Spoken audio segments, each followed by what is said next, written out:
I want you to know that you can have a productive vegetable garden without ever needing to put compost over your beds. I know that is a bold statement, but I kind of want to share with you my process and use these 2 beds here as proof that you can use other things in place of compost to create healthy, productive, vibrant beds.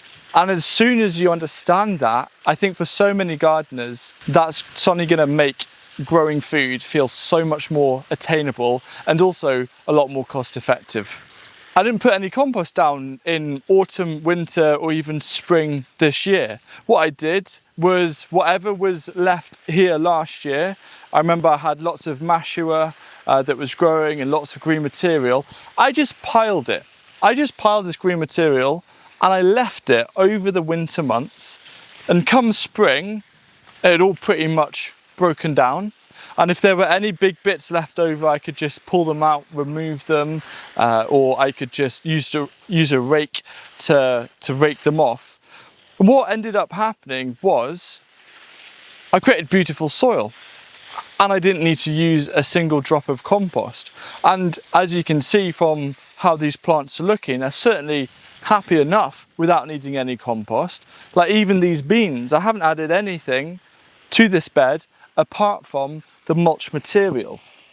And I look at this bed and it's nice and productive and it's happy. And yes, it might need a little bit of water because it hasn't rained here, it feels like in weeks, and there's still no rain on the forecast. So today I've given in and I'm here giving the garden a good water. But none of the plants in these beds look stressed from a lack of water, despite how dry it has been.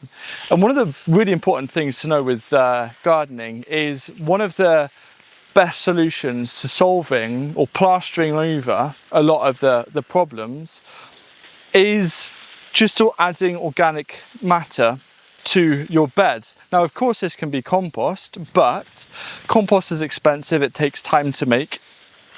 And so one single molecule of organic matter can hold on to about 4 molecules of water. And that is essential, particularly when we're having all of this much warmer weather, much drier weather over the past few years. Being able to hold on to all of that moisture helps keep your plants nice and healthy. Now, this next bed along, which I'm now watering, this again, I didn't add any compost to it. Whoa, I'm gonna get Sam, the cameraman, wet by accident. I didn't add any compost to it. In fact, what was added just to this bed, the only source of fertility, was a load of chopped up raspberry canes that I put through the wood chipper. And you can see by the health and the abundance. Now I'm gonna be naughty, I'm gonna stand on the bed. And I did harvest something earlier, but I can harvest something else here just to prove a point. Look at that. I think maybe I added a little handful of compost to the base of the transplanting hole for this courgette, but everything is so vibrant. Right, I'll show you another example. Here we've got this beautiful Cavolo Nero kale. Look how beautiful that is in the back lighting.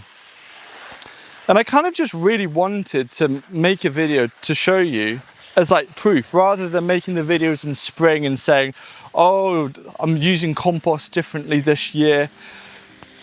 I was like, well, you know what? I'll just show you that you don't need to worry about making enough ever.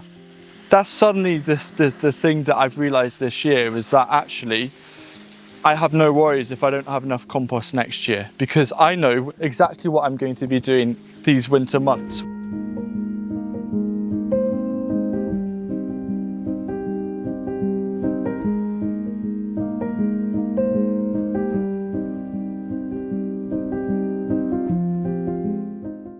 Well, that makes a nice difference. I'm just jumping in quickly because this is another thought that formulated, was that what I'm doing this winter is I'm not going to be mulching a single bed in this garden. Yes, a couple of beds have been mulched with compost, probably about 30% of the garden. I'm actually going to stretch to 0% of these beds in the garden from being mulched with compost. I'm just going to mulch with material, whatever I can find. Leaves are fantastic, grass clippings are fantastic, and just use that to build that natural fertility. It's going to break down and turn into compost, that's the thing. And then the compost that I do make, that is what I'm going to use as a precision tool. And come spring, it's broken down, so you don't have to worry about slugs because that mulch layer has disappeared into beautiful chocolate cake-like soil. And then I'm set up for another nice, abundant growing season. And that's probably the simplest way to have a productive garden. I don't feed my garden during the summer months. I'm not coming around with different fertilizers or anything like that. I really just keep an eye on everything and make sure everything has a nice water, and that's it.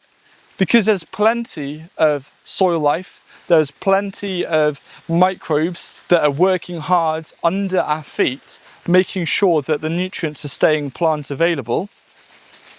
And so they're doing the job for me. If we can feed the microbes can work on making and breaking down those nutrients to make them plant available. And really our role now as gardeners is just to go around and give things a nice drink, to give things a nice little prune, and to keep things mulched, and just make sure that we're putting the plants in when we end up harvesting, because nature doesn't like to have empty ground. Empty ground is not, like bare ground is not a natural thing.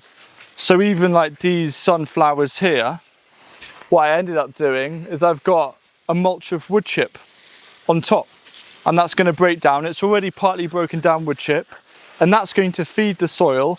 And what I need you to know is this is acting like compost. So it's not like one or the other kind of thing. You can use compost, but you can also just use organic material. Like, look at the amount of biomass coming out of this nasturtium.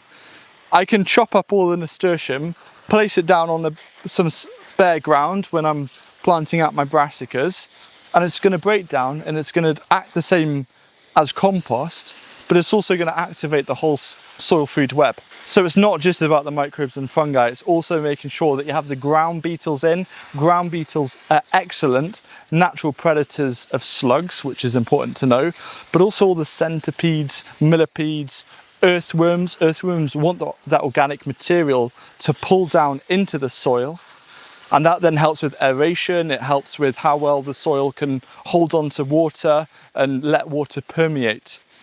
So this is just proof. You don't need to feed your garden over the summer months. You just need to make sure that you add that organic material, organic matter. If you want it to be compost, it can, but I'm here to tell you, you don't need to put compost down on your beds to have a healthy, thriving garden. And I wish that every gardener knew that.